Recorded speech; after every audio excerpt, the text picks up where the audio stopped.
سرخط مهمترین ها: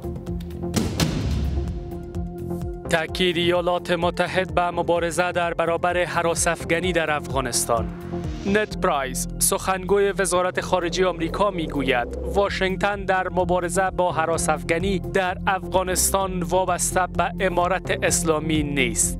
Afghanistan does not once again become a haven for international terrorists. امروز همچنان امریکایی‌ها حاضر هستند به خاطر منافع خود در افغانستان هر اقدام نظامی و سیاسی که باشه او را عملی می‌کنند. نشست جهانی پشتیبانی از آموزش بانوان افغانستان در اندونزیا. شرکت کنندگان این نشست تأکید کرده که از حقوق بانوان در افغانستان از جمله حق آموزش آنان پشتیبانی می کنند. و زنان بتوانند به حقوق اساسی و انسانیشان و به آزادیشان برسند. ادامه واکنش‌های جهانی به اجرای حکم قصاص در کشور. کاردار سفارت آمریکا و گزارشگر ویژه حقوق بشر سازمان ملل اجرای حکم قصاص در ولایت فراه را ظالمانه و غیر انسانی خوانده است. با آمدن امارت اسلامی اجرای مورد تطبیق قرار گرفته که نزد جامعه جهانی حساسیت برانگیز شده است. و اینکه تاکید تهران بر محاکمه و مجازات معترضان در ایران. ابراهیم رئیسی، رئیس جمهور ایران گفته که شناسایی محاکمه و مجازات اغتشاشگران با قاطعیت پیگیری خواهد شد.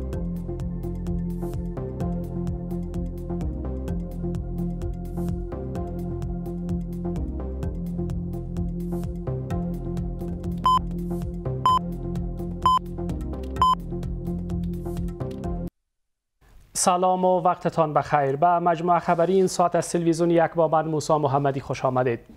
وزارت خارجه آمریکا گفته که امارت اسلامی به تعهدات خود در برخی موردها از جمله مبارزه با هراس‌افکنی عمل نکرده است. نت پرایس، سخنگوی وزارت خارجه آمریکا گفته که ایالات متحد در مبارزه با هراس‌افکنی وابسته به حکومت کنونی افغانستان نیست. همزمان با این وزارت خارجه چین اعلام کرده که پکن وضعیت امنیتی افغانستان را از نزدیک دنبال می‌کند و کشورش به پشتیبانی از افغانستان برای مبارزه با هراس‌افکنی ادامه خواهد داد. بیشتر در گزارشی از بشیر احمد شیرزاد. تاکید امریکا به مبارزه در برابر هراس‌افکنی در افغانستان. وزارت خارجه امریکا میگوید امارت اسلامی در برخی موردها از جمله در مبارزه با هراس‌افکنی به تعهدهای خود عمل نتوانسته. نت پرایس، سخنگوی وزارت خارجه امریکا، در یک نشست خبری اما تاکید دارد که ایالات متحد در مبارزه با هراس‌افکنی در منطقه وابسته به امارت اسلامی نیست. نت پرایس با اشاره به حمله پهپادی به ایمن الظواهری رهبر القاعده در کابل میگوید کشورش همچنان در مورد مبارزه با هراس‌افکنی در منطقه توانایی‌های دارد و در صورت نیاز برای حفاظت از منافع خود دست به اقدام خواهد زد. ما باز هم فکر میکنیم که طالبان یا نمیتوانند یا نمیخواهند به تعهدهایی که در برخی موردها دادند عمل کنند. یکی از این موردها تعهدی است که آنها در مبارزه با هراس‌افکنی دادند تا مراقب باشند که افغانستان بار دیگر به پناهگاه هراس‌افکنان جهانی مبدل نشود. ما همچنان در مورد مبارزه با هراس‌افکنی در منطقه توانایی‌هایی داریم که ما را کاملا وابسته به طالبان نمی‌کند و در صورت نیاز برای حفاظت از منافع خود دست به اقدام‌های خواهیم زد. امریکایی‌ها در افغانستان آنچنان که در 20 سال گذشته بودند امروز همچنان در پی منافع خود هستند و جنگ افغانستان جنگ اطلاعاتی و استخباراتی بود و امروز همچنان امریکایی‌ها حاضر هستند به خاطر منافع خود در افغانستان هر اقدام نظامی و سیاسی که باشه او را عملی می‌کنند. من جمله تغییر سیاسی در افغانستان، من جمله تغییر حکومت طالبان، من جمله تغییر موقف موضوعگیریشان در مبارزه علیه تروریسم. از سوی هم مایونینگ، سخنگوی وزارت خارجه چین، هم در یک نشست خبری گفته که چین وضعیت امنیتی افغانستان را از نزدیک دنبال می کند و کشورش به پشتیبانی از افغانستان برای مبارزه با هراس‌افکنی ادامه خواهد داد.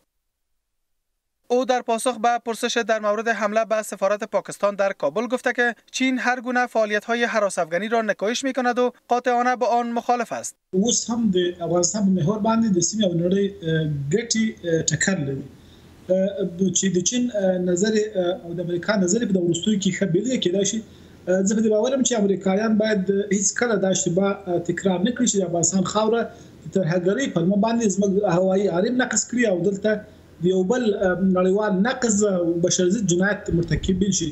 ښه دا ده چې لکه د چین په څېر امریکایان او د دوی متحدین په افغانستان کې له اوسنی حکومت څخه ملاتړ وکوي. این در حالی است که وزارت خارجه امارات اسلامی روز گذشته در واکنش به نگرانی‌های برخی کشورهای آسیای مرکزی و جهان، نگرانی‌های آنها مبنی بر حضور فعال هراس‌افغانان در خاک افغانستان را بیجا خوانده و بار دیگر اطمینان داد که از خاک افغانستان بر ضد هیچ کشور منطقه و جهان استفاده نخواهد شد.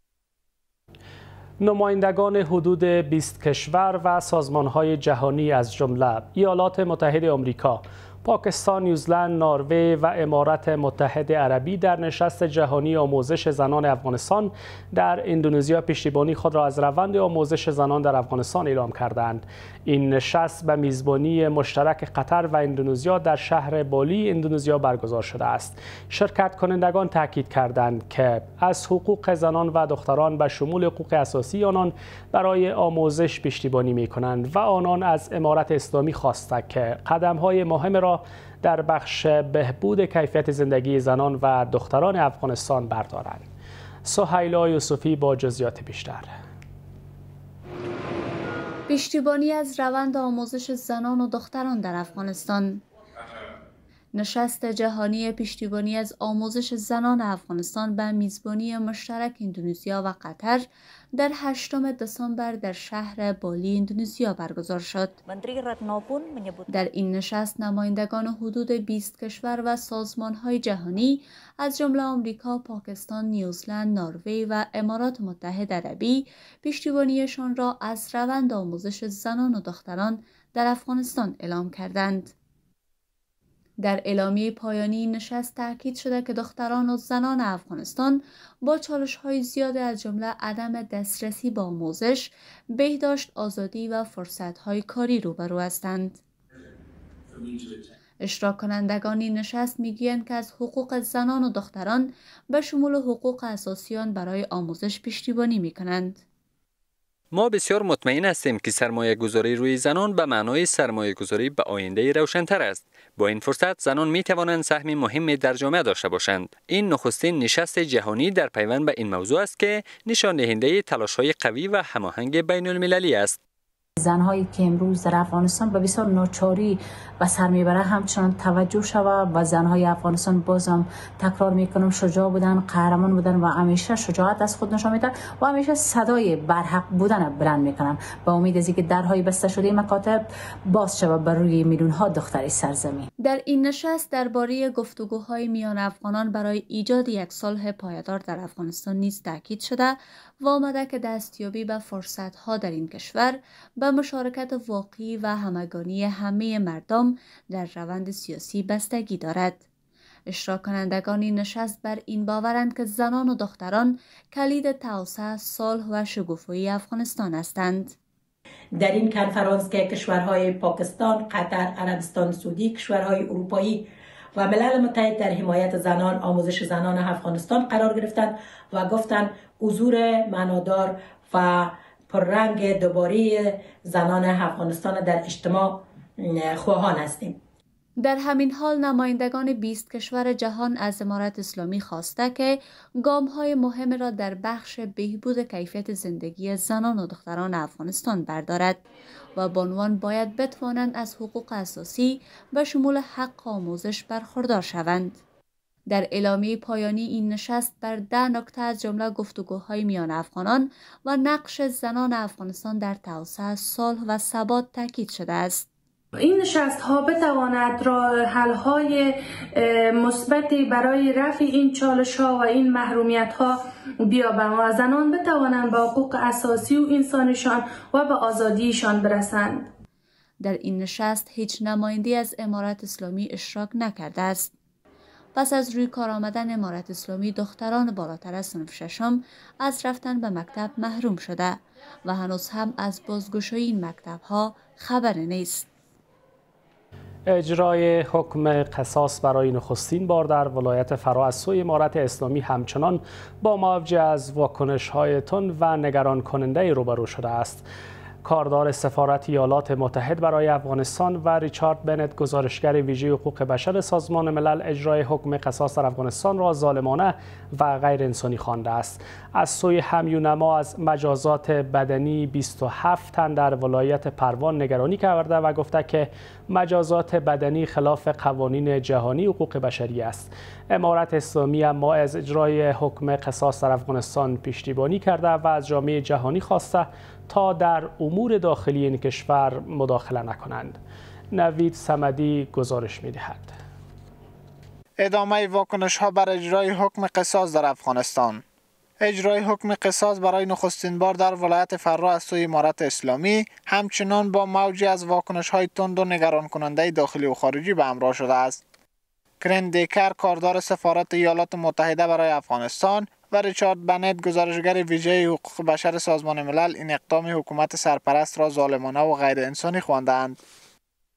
اعدام علنی در فراه که در آن شماری از مقام‌های ارشد طالبان اشتراک کردند، تخطی از حقوق زندگی، برخورد یا مجازات ظالمانه، غیر انسانی یا تحقیرآمیز است. در نظام‌های قبلی جرایم حدود قصاص مورد تطبیق قرار نمی گرفت. با آمدن امارت اسلامی این جرایم مورد تطبیق قرار گرفته که نزد جامعه جهانی حساسیت برانگیز شده است. سازمان ملل متحد هم از حکومت کنونی خواسته تمامی ماده‌های حقوق بشر را باید رعایت کند، زیرا اعلامیه حقوق بشر را امضا کرده و باید به آن پابند باشد. فقری که سید سعودی فعلا در کشور داره مسبب از اون عدم مشروعیت دولت یا گروه کنونی است و گروه کنونی عدم مشروعیت از او که چرا به مشروعیت تمکین نمیکنند، فهم نادرست از دین و عدم سیاست مدرن در قشر پایانی طالبان و مؤسس شوندگان یعنی در سطح رهبری توسط عناصر بیرونی است. برای تطبیق حکم قصاص ابتدا باید جرم، مجرم و میزان جرم از طریق یک دادگاه شناسایی شود و سپس می توان آن را به شکل عادلانه اجرا نمود. از سوی هم یونما از مجازات بدنی 27 تن در ولایت پروان نگرانی کرده و گفته که مجازات بدنی خلاف قوانین جهانی حقوق بشر است. از اینکه برای بار دوم طالبان بر سرنوشت مردم افغانستان حاکم شدند و تمامی نظام حقوقی افغانستان چیش صریح و چیش ضمنی ملغا کردند، حرفی از قواعد داخلی بیجاست. از طرف دیگر افغانستان نیازمند کمک و همکاری و توجه جهانیان هست. بدون شک این توجه نمیتواند تنها از جنبه اقتصادی باشد، بنابراین نگرانی های حقوقی را در سطح بین‌الملل هم طالبان باید رعایت بکنند. عبدالسلام حنفی معاون رئیس وزیران و ذبیح الله مجاهد سخنگوی امارت اسلامی اما از اجرای شدن حکم قصاص و مجازات بدنی پشتیبانی کرده و نگرانی های جهان و سازمان های گوناگون را در این مورد نادرست خواندند. انستیتوت صلح آمریکا میگوید که جامعه جهانی باید به رسمیت شناختن حکومت امارت اسلامی را با رعایت حقوق بانوان در افغانستان پیوند دهد. این نهاد همچنان از رهبران سیاسی و دانشمندان در سراسر جهان اسلام می‌خواهد که با امارت اسلامی و مردم افغانستان در مورد تفسیر حقوق زنان در شریعت ارتباط برقرار کنند.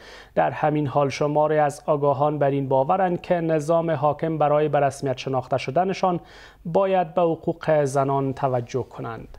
شمایل موسوی با جزئیات بیشتر. پشتیبانی آمریکا از حقوق بانوان در افغانستان. انستیتوت صلح آمریکا مجموعه از حکم‌ها و بیانیه‌های امارت اسلامی در مورد رفتار با بانوان افغانستان را گردآوری و منتشر کرده است. بر بنیاد این مجموعه، جامعه جهانی باید به رسمیت شناختن حکومت امارت اسلامی را با رعایت حقوق بانوان در افغانستان پیوند دهد. در مجموعه همچنان آمده است: باید با پشتیبانی از مأموریت گزارشگر ویژه بنت و افزایش مأموریت تحقیقاتی او ادامه داده شود و سالانه قابل تمدید باشد. جامعه مدنی و رهبران کشورهای دیگر باید به ابراز پشتیبانی خود از زنان افغانستان و مبارزه آنها برای احقاق حقوق خود ادامه دهند. یکی از شروط به شناختن جامعه جهانی و خود امریکا حقوق خانم ها در افغانستان، تعلیم دخترای افغانستان و یا فعلا ربط داره به خود طالبان که آیا طالبان میخواه که جان به طالبان را بسمت بشناسه و باشن تعامل کنن، یعنی میتونن که شرایط یا حقوق خانم ها را دوباره یاده بسازه و یا نه. با این حال شماره بر این باورند که نظام کنونی برای به رسمیت شناخته شدن باید به حقوق زنان توجه کنند. در این اواخر بحث هایی که روی رسمیت شناختن امارت اسلامی صورت میگیرد در رابطه با این هست که باید حقوق زنان و حقوق بشر به رسمیت بشناسند و رسیدگی کنند. زنان وسیله رسیدن نظام ها نباید باشد و باید به حقوق و حقایشان به صورت واقعی رسیدگی شود. حقوق بشر او رسمیت پیژندن دوی مختلف خبری دي چې دا باید سره ګډ نشي که چیرته سبا ورځ فعلي واکمنۍ په رسمیت باندې وپیژندل شي د نړۍ له خوا نه او همدا رقم نړۍ ته دا وعده ورکړل شي چې موږ حقوق بشر نه نقض کوو. آیا په دې باندې موږ تاسو مطمئن یاستو چې دا حقوق بشر به نقض کیږي په افغانستان کې؟ نو د دې لپاره څه شی ضروری ده؟ هغه د کور په منځ کې رسمیت پیژندنه. این در حالی است که حکومت امارت اسلامی هنوز از سوی هیچ کشوری به رسمیت شناخته نشده و کشورها ایجاد دولت فراگیر، رعایت حقوق بشر و استفاده نشدن از خاک افغانستان در برابر کشورهای دیگر را از پیش شرط‌های اصلی به رسمیت شناختن امارت اسلامی عنوان کردند. نماینده ویژه ازبکستان در امور افغانستان با سفیر ایالات متحد برای ازبکستان دیدار و گفتگو کرده است. بر بنیاد اعلامیه وزارت خارجه ازبکستان در این دیدار دو طرف در مورد وضعیت کنونی افغانستان و گسترش روابط ازبکستان و ایالات متحد در مورد افغانستان بحث و تبادل نظر کردند. همزمان سفیر ایالات متحد بر اهمیت همکاری بیشتر میان ازبکستان و ایالات متحد در حل مسالمت آمیز چالش‌های افغانستان تاکید کرده است. صفی ناصری گزارش می‌دهد. افغانستان محور گفتگوی مقام‌های امریکا و ازبکستان. وزارت خارجه ازبکستان با نشر اعلامیه از دیدار اسمت الله ارگاشف نماینده ویژه این کشور در امور افغانستان با سفیر ایالات متحد برای ازبکستان خبر می‌دهد. بر بنیاد اعلامیه در این دیدار دو طرف در مورد وضعیت کنونی افغانستان و گسترش روابط ازبکستان و ایالات متحد در افغانستان بحث و تبادل نظر کردند. نماینده ویژه ازبکستان و سفیر ایالات متحده در مورد وضعیت کنونی افغانستان چشمانداز توسعه روابط ازبکستان و آمریکا در جهت افغانستان بحث و تبادل نظر کردند. سفیر ایالات متحده از سیاست دولت ازبکستان برای ارائه کمک‌های بشردوستانه به مردم افغانستان استقبال کرد و همچنان بر اهمیت همکاری نزدیک بیشتر بین ازبکستان و ایالات متحده در حل مسالمت آمیز مشکل افغانستان تاکید کرد. معلوم می شود که کشور همسایه شمالی ما ازبکستان بسیار یک کشور خیرخواه است و واقعا میخواهد که در بهتر شدن وضعیت سیاسی و اقتصادی کشور ما کوشش‌های زیاد نماید، چون امنیت دائمی و ثبات دائمی افغانستان به نفع تمامی کشورهای همسایه ما و منطقه و جهان می باشد. در اعلامیه همچنان آمده که دو طرف در مورد نیاز دستیابی به آشتی ملی در افغانستان در کمترین زمان و همچنان اجرای تعهدات مقام‌های حکومت سرپرست در قبال جامعه جهانی توافق کردند. تنها راه حل مشکل افغانستان است که امارت اسلامی افغانستان باید با ایالات متحده آمریکا وارد مذاکره و گفتگو شود تا بتواند از طریق دیپلماسی بر مشکلات کنونی حاکم بر شرایط نظامی و سیاسی افغانستان فائق بیاید. این در حالی است که نماینده ویژه ازبکستان چند پیش با نماینده ویژه سازمان همکاری اسلامی برای افغانستان در شهر جده عربستان در مورد وضعیت افغانستان دیدار و گفتگو کرده بود. در جهان، اداره کنترل کیفیت داروی آمریکا تجویز واکسن‌های جدید کرونا برای نوزادان و کودکان بالای 6 ماه را تایید کرده است. همچنان وزیر خارجه عربستان میگوید دعوت پادشاه سعودی از شی جین پینگ رئیس جمهور چین در راستای تقویت روابط تاریخی و مشارکت راهبردی دو کشور صورت گرفته است و ابراهیم رئیسی رئیس جمهور ایران گفته است که شناسایی محاکمه و مجازات اغتشاشگران با قاطعیت پیگیری خواهد شد. بیشتر در این بسته تصویری.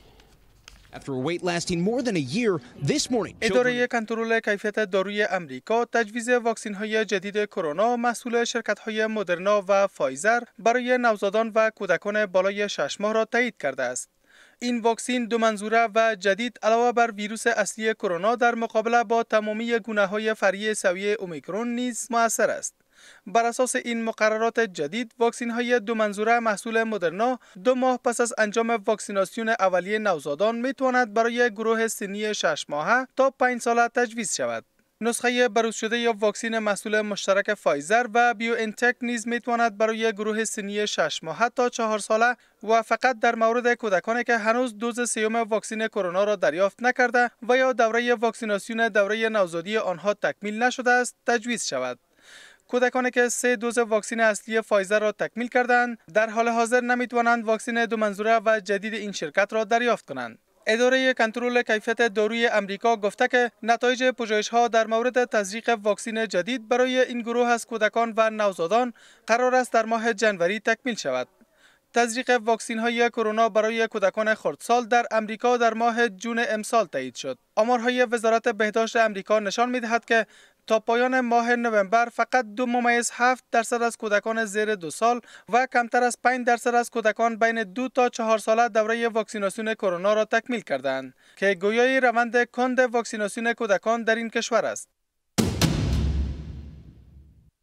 وزیر خارجه عربستان میگوید دعوت پادشاه سعودی از شی جین پینگ رئیس جمهوری چین در راستای تقویت روابط تاریخی و مشارکت راهبردی دو کشور صورت گرفته است. رئیس جمهور چین که برای شرکت در 3 اجلاس از جمله نشست سران عربستان چین به ریاض رفته با ملک سلمان پادشاه سعودی نیز دیدار کرده است. فیصل بن فرحان گفته که روابط اقتصادی عربستان و چین در طرح سعودی برای چشمانداز 2030 فرصت‌های نوظهور را برای همکاری، منفعت و توسعه پایدار ایجاد کرده و به سرعت در حال پیشرفت است. رئیس جمهوری چین در سفر به عربستان همچنان در 2 اجلاس دیگر برای توسعه همکاری کشورش با حوزه خلیج فارس و نیز با سایر کشورهای عربی متحد سعودی شرکت می‌کند. در همین روز عبدالفتاح السیسی رئیس جمهوری مصر هم برای حضور در اجلاس و دیدار با شی جین پینگ وارد ریاض شد. در حالی که در گذشته ایران شریک اول تجاری چین در منطقه به شمار می‌رفت، عربستان سعودی در 4 سال گذشته به اولین مقصد صادرات به چین و واردات از آن کشور مبدل شده است. عربستان و امیرنشین‌های خلیج فارس به طور سنتی متحد امریکا بودند. اما گزارش‌های گوناگون در سالهای پسین حاکی از آن است که عربستان از اینکه امریکا انتظارات عمده ریاض را برآورده نکرده ناراضی است. و ابراهیم رئیسی رئیس جمهوری ایران گفته است که شناسایی محاکمه و مجازات اغتشاشگران با قاطعیت پیگیری خواهد شد. مقام‌های جمهوری اسلامی اعتراض‌ها را به رسمیت نمی‌شناسند و از آن به عنوان اغتشاش یاد می‌کنند. آقای رئیسی شب گذشته در نهاد ریاست جمهوری ایران سخنرانی کرده و گفته دشمن قصد داشت در جنگ ترکیبی و توطئه جدید ارزش‌ها انقلاب اسلامی و مردم را مورد هجوم قرار دهد، اما فرزندان بصیر ملت در مقابل این هجمه ایستادگی کردند. رئیس جمهور ایران گفته که دشمنان می‌خواستند نسخه‌ای که در برخی کشورها اجرا کرده بودند در ایران با شعارهای توخالی و فریبنده اجرا کنند، غافل از اینکه اینجا مردان، زنان و جوانان سلحشوری هستند که با احساس مسئولیت پای انقلاب و ارزش‌ها و کشور خود ایستاده‌اند. اعتراضات در ایران در پایان 12مین هفته خود قرار دارد. این در حالی است که روز گذشته ایران یکی از معترضان اعتراضهای پسین در این کشور را اعدام کرد. این کار با واکنش‌های گسترده جهانی نیز روبرو شده است. و در ورزش، مسابقات والیبال که از سوی آمریت تربیت بدنی ولایت کاپیسا به شکل لیگ جهت انتخاب تیم برتر از بین 8 تیم راه اندازی شده بود. با رقابت 2 تیم آغاز شد و امروز جام جهانی فوتبال اوج هیجان را به هواداران هدیه می‌دهد. کرواسی در تقابل سخت با برزیل و همچنان هلند در تقابل با آرژانتین به مسافه هم رویارویی خواهند کرد. بیشتر در این بسته تصویری. مسابقات والیبال که از سوی آمریت تربیت بدنی ولایت کاپیسا به شکل لیگ جهت انتخاب تیم برتر از بین 8 تیم ولسوالی نجراب آغاز گردیده بود، در استادیوم والیبال آن ولسوالی مذکور آغاز گردید و 2 مسابقه در حضور هواداران زیاد برای نخستین بار بین تیم‌های خورشید خارج دره و عقابان نجراب برگزار شد که این دیدار با نتیجه 2-0 به سود تیم عقابان نجراب به پایان رسید. به همین ترتیب در دیدار دوم این رقابت‌ها تیم‌های شاهین نجراب و طوفان نجراب به مساف هم رفتند و شانس خود را مقابل یکدیگر امتحان کردند که در نتیجه تیم والیبال طوفان با شکست 2-0 تیم رقیب خود را مغلوب ساخت و به پیروزی رسید. این مسابقات والیبال به مدت 2 هفته ادامه خواهد داشت.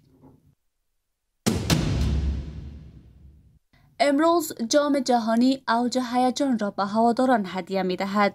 کرواسی در تقابل سخت با برزیل و همچنان هالند در تقابل با آرژانتین به مساف هم رویارویی خواهند کرد. پیش از این تیم فوتبال برزیل تیم فوتبال کره جنوبی را با نتیجه پرگل از ادامه این رقابت‌ها حذف کرده بود. در این بازی وینسیوس جونیور، رجالسیون و لوکاس پاکتا و همچنان نیمار از روی نقطه پنالتی برای برزیل گلزنی کردند و همچنان تیم ملی آرژانتین پیش از این به مساف تیم ملی استرالیا رفت که در نهایت این تیم موفق شد با نتیجه 2-1 به پیروزی برسد. وضعیت آب و هوا و نرخ اسعار.